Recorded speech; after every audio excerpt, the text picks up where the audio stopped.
Welcome, masterpiece makers. Today we're embarking on an exciting journey to the colorful land of India and Nepal. We're going to discover the world of Mithila and the style of art called Madhubani, which literally means honey forest. Isn't that a beautiful name? Imagine yourself at ancient times in the kingdom of Mithila. Legend has it that King Janak asked artists to create paintings to celebrate his daughter Sila's wedding to Prince Rama. But guess what? For centuries, this art stayed hidden within homes.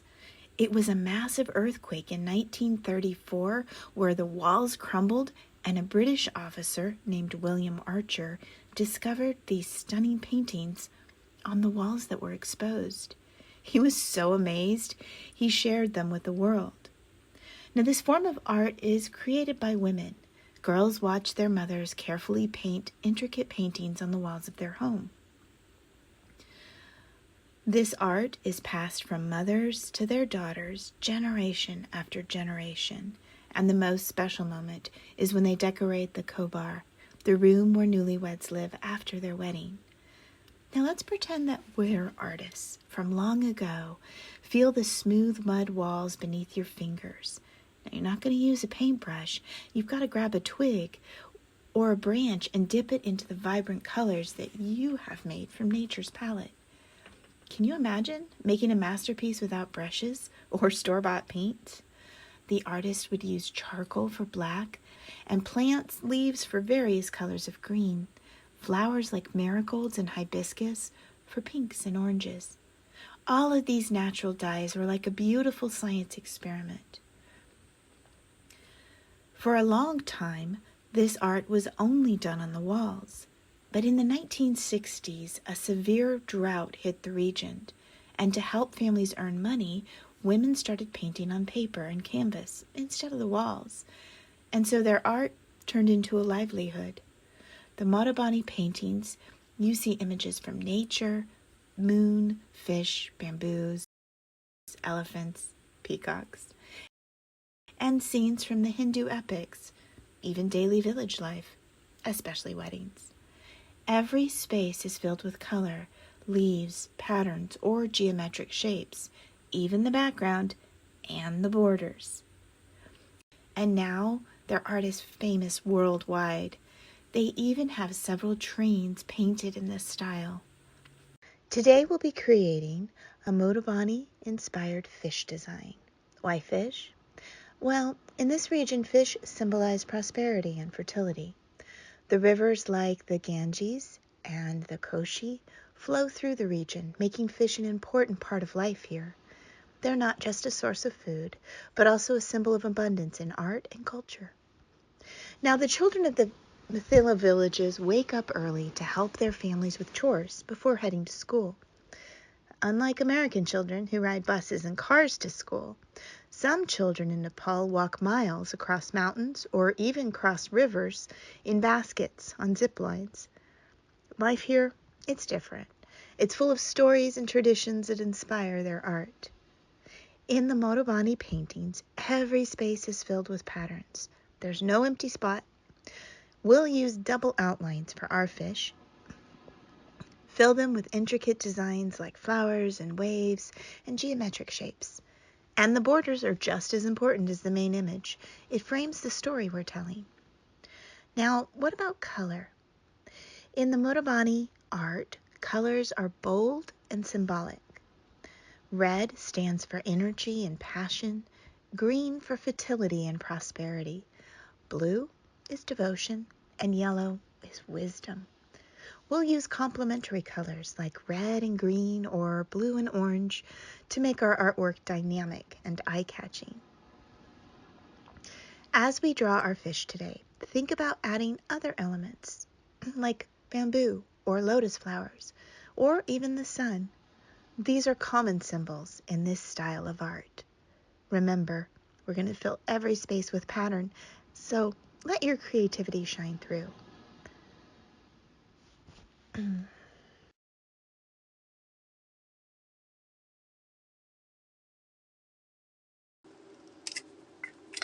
All right, let's draw a fish. And we're going to do the fish my way, which is a rainbow arch down and stop. A triangle in and stop. And a great big smile and stop. And there's his body. For the tail, we're going to do point out and then line to the middle and line to the middle. Okay? For this style of art, we're going to use a circle for the eye and make some almond-shaped eyes with the highlight. We're going to add a fin right here, which could be a teardrop or almost a teardrop. We're going to add the dorsal fin or the upper fin, and you could do scallops or zigzags, right? We can even put a fin down here if you want. All right, some bubbles to fill the space.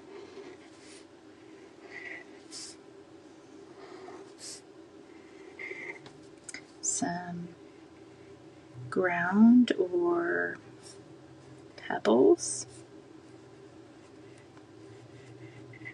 Acts as a border, but it also fills the space.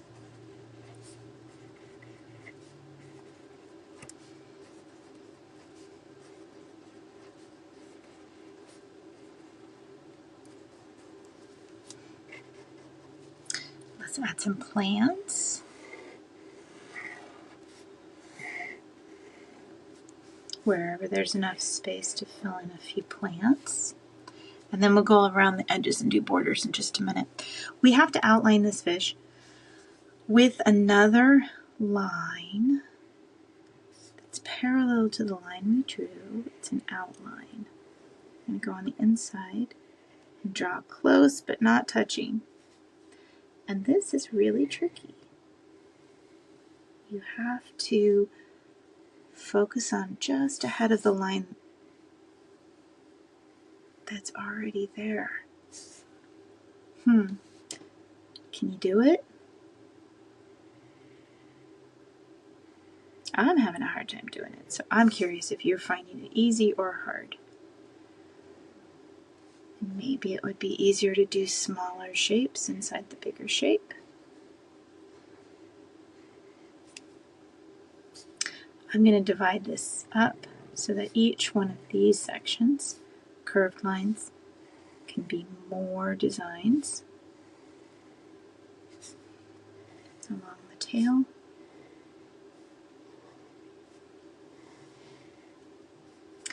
And let's see, I think that's it. I'm going to erase so I can see my lines.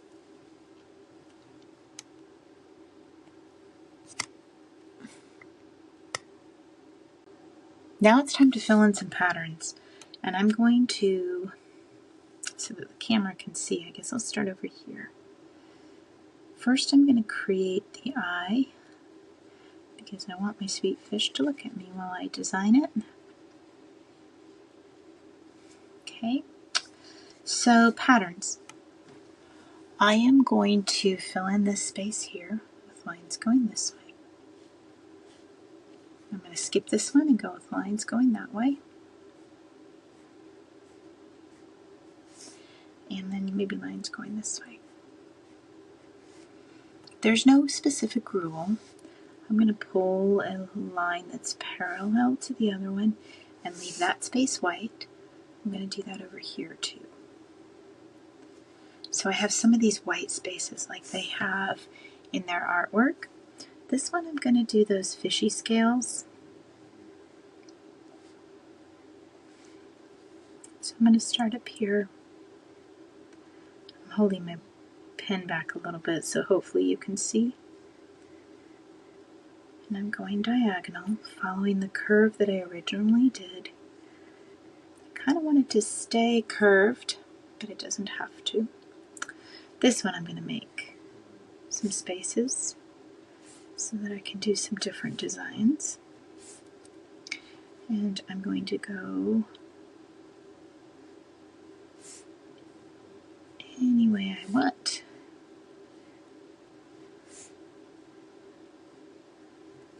color than in checkerboard, right? Okay, I like polka dots right here.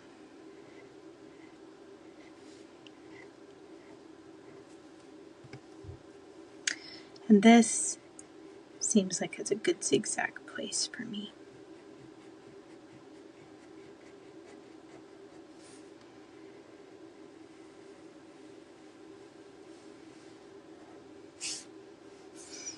This will be swirls. I'll go swirls up here. And there's some fancy ones I saw on the design sheet. I'm going to try those. If you have ones that are really fancy, you might want to try with your pencil first.